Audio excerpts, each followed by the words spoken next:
Hello to all my friends and family, and welcome to Jim's 5 a.m. club. It's lunchtime Friday, it's a summer's day, little bit of cloud cover, not too much, just a gentle breeze and a beautiful Sydney summer day.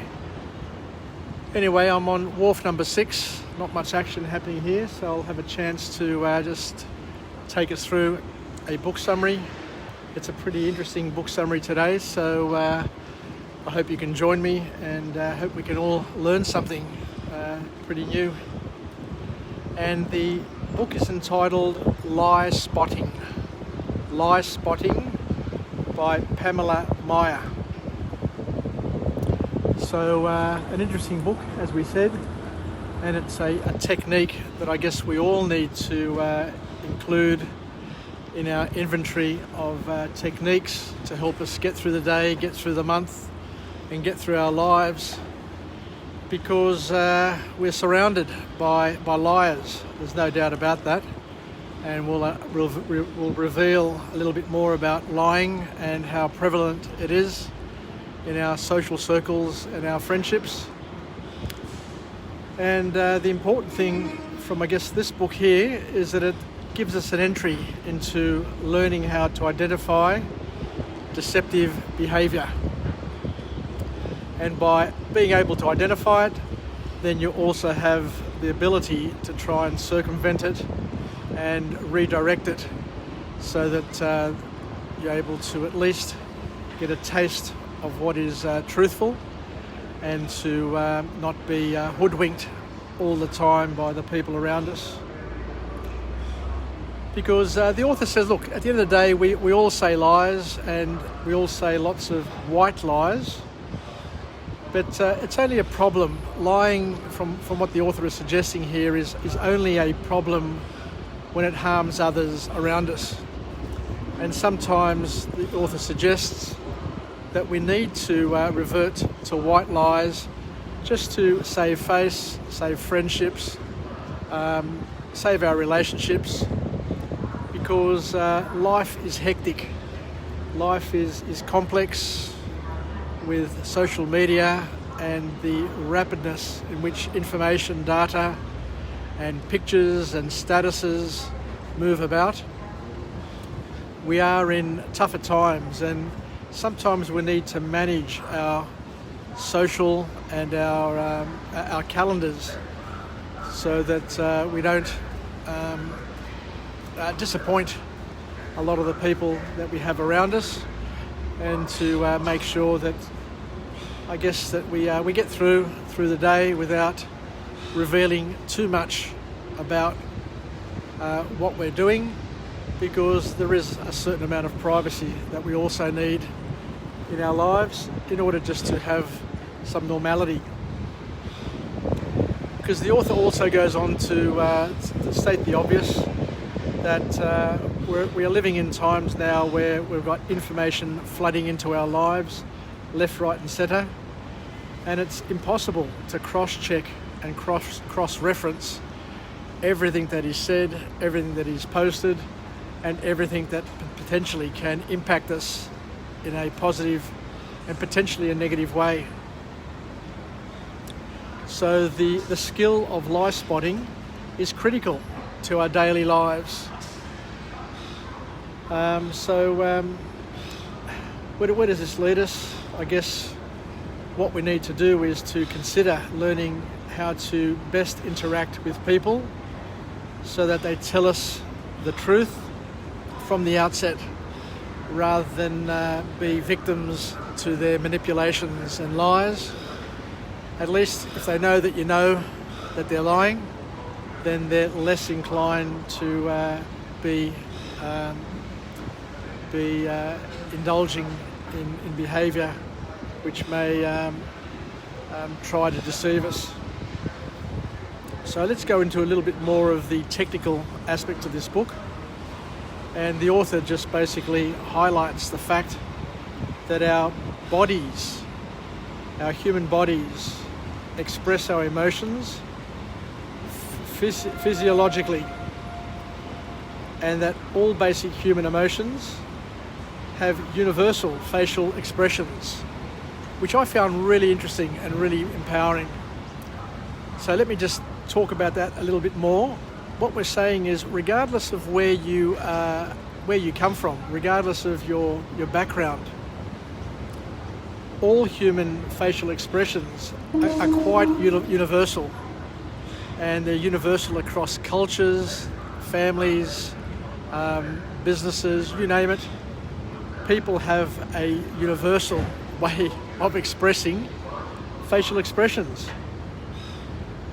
which is interesting to know, but it's also powerful to know, because by understanding that regardless of the culture, regardless of the generation, there are certain things that people find harder to cover up and harder to basically hoodwink you with. And it seems that facial expressions have always been and will always be the dead giveaway. But the other interesting thing that I learned from this author is that cultures, how we have different cultures, and the cultural overlay basically dictates how we try and control this display of our emotions. Because there are some cultures that are highly emotional, and I guess the Southern Europeans, Greeks, Italians, Spanish, are highly emotional sort of races and find it very difficult to control their display of emotions. And there are other cultures like Northern Europeans who are quite reserved when it comes to expressing their emotions. And this is revealed via their cultural blueprint. So it's interesting to know, and it's interesting to understand that we all come from different sort of backgrounds, and that background will basically impact how expressive or how unexpressive we are from a cultural perspective. But you can change, you can become more emotional and live a life which is different to how you've been brought up. But also from a spectator perspective, it's also interesting to understand that different cultures express their emotions differently, and you'll need to take that into consideration when trying to figure out whether or not somebody is hiding something important from you or not. So not only is facial expressions something which is unique to cultures and something that we can learn from and use in terms of understanding if somebody is hiding or holding something back from us, there's also body language and speech characteristics, which are also giveaways to those who want to be students in body language and spending time or investing time in studying human behaviour and allowing that to help them understand their surroundings a little bit better. The next point was quite a bit of a shock to me, because I come from a land, or I come from a home where honesty was always the best policy, and the author here suggests that lying is far more prevalent in everyday life than you would ever hope to imagine. So I guess the reality check that for all of us is to know and to appreciate, and also to maybe embrace that we are being lied to a lot more than what you ever give it credit for. But as we said before, the big question is, are those lies harming us, or are they just white lies that people use in order for them to save face and to save the relationships and make life a little bit easier? So in terms of just naturally being able to tell if somebody's lying, the statistic that we have from this book, this author suggests that probably half the time you can probably tell if you're being lied to. So we're all pretty good at being able to observe 1 in every 2 lies, but also to be aware, and this is a bit an interesting one, that you're being lied to between 10 and 200 times a day. Wow, what a statistic that is. I take people for face value, and I don't even second guess or try and even think that they're lying to me. But not that it bothers me at all. At the end of the day, it's their problem. It's never going to be my problem. But 10 to 200 times a day is the number of times that you're being lied to. So I guess it's up to each and every person to try and assess and evaluate whether or not those lies are harmful, or just to let them go by without worrying about them. And I guess in Western culture, we need to understand that, especially in today's environment, that lying is far more prevalent today than what it was when I was growing up or in previous generations. And the basic reason for that is the lack of physical contact, because people find it far more easier to lie when there is no physical contact. So, Facebook world, Instagram world, we're all out there, competing for attention, and a lot of that attention, dare we say, is attention which is created through falsehoods and just bending the truth to make our lives a lot more interesting and to impress people for God knows what reasons. But the bottom line is, as a parent, as a boss, as a partner, we need to get the truth out of the people who are closest to us, and to make sure that we create an environment that facilitates truthful exchange, and not to be victims of constantly being, bullshitted to or lied to.